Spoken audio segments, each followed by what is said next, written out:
Bismillahirrahmanirrahim. Alhamdulillah wassalatu wassalamu ala Rasulillah wa ba'd.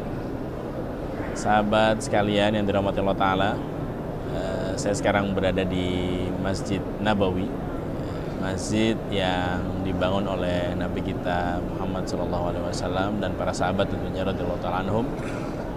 Dan ini juga menjadi masjid terakhir yang dibangun oleh para nabi, sebagaimana nabi kita juga menjadi nabi terakhir ya, dari para nabi yang ada. Dan ini adalah hal yang pertama yang dilakukan Nabi SAW ketika masuk ke kota Madinah. Jadi hal yang pertama yang dilakukan Nabi SAW saat masuk ke kota Madinah justru adalah membangun masjid.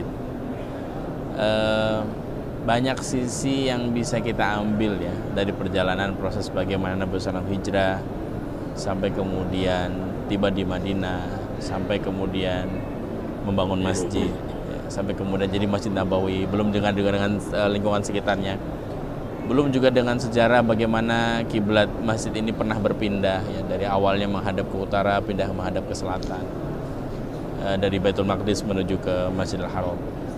Banyak pelajaran teman-teman sekalian. Satu poin yang menarik yang ingin coba kita gali di video pendek kali ini ada berkaitan dengan bagaimana masjid ini justru menjadi sisi ukhuwah, menjadi solusi ukhuwah.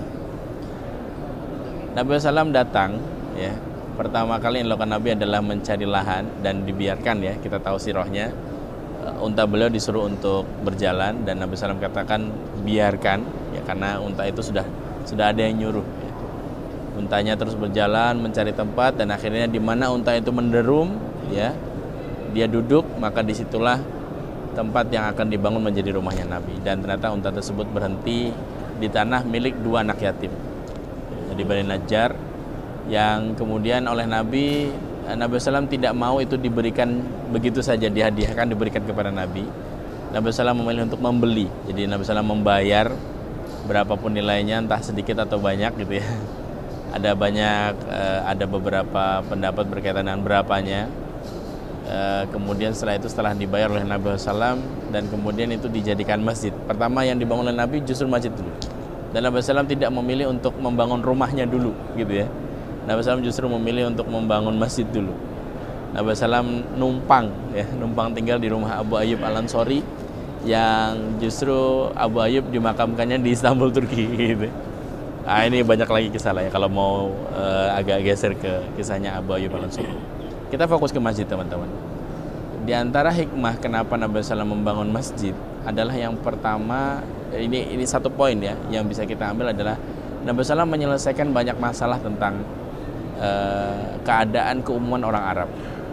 Keumuman orang Arab teman-teman sekalian adalah mereka biasa punya kegiatan kumpul ya, kongko-kongko ya, duduk-duduk, ngobrol begitu.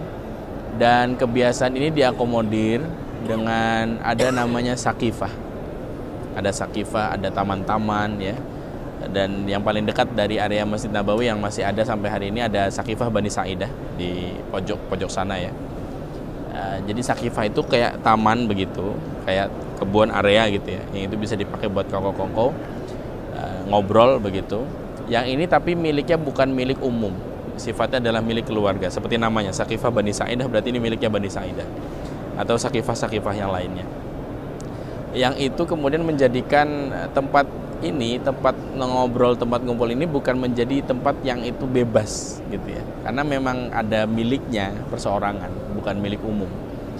Nah begitu Nabi SAW membangun masjid, bangunan masjid ini menjadi jawaban atas masalah itu. Artinya apa? Masjid itu menjadi tempat netral karena ini pertama milik Nabi dan sudah Nabi SAW wakafkan bagi muslimin. Artinya siapapun Anda boleh masuk ke masjid ya, Anda kemudian boleh duduk dimanapun area masjid, Anda boleh ngobrol dengan teman-teman Anda, dan tidak ada yang dibedakan di masjid, sama.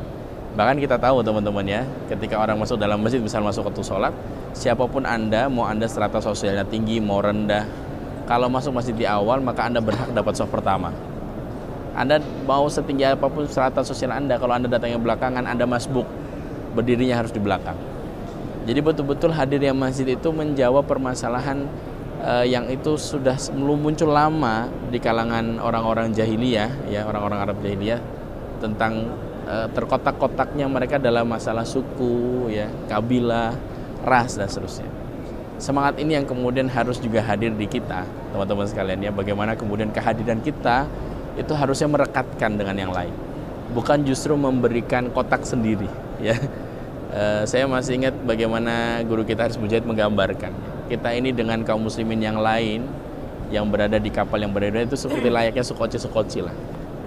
Kita berlayar dengan sekoci yang sama dan menuju tujuan yang sama. Sehingga kalau bisa justru jangan menjadi warna yang membedakan, ya, tapi jadilah yang merekatkan, ya. Seperti bagaimana Nabi SAW menghadirkan Nabawi yang itu bisa merekatkan siapapun yang hadir di dalamnya. Mudah-mudahan satu pelajaran ini bermanfaat buat kita semuanya dan menambah motivasi kita untuk terus berbuat kebaikan, dan kebaikan itu tujuannya adalah untuk merekatkan, bukan justru untuk membedakan. Assalamualaikum warahmatullahi wabarakatuh.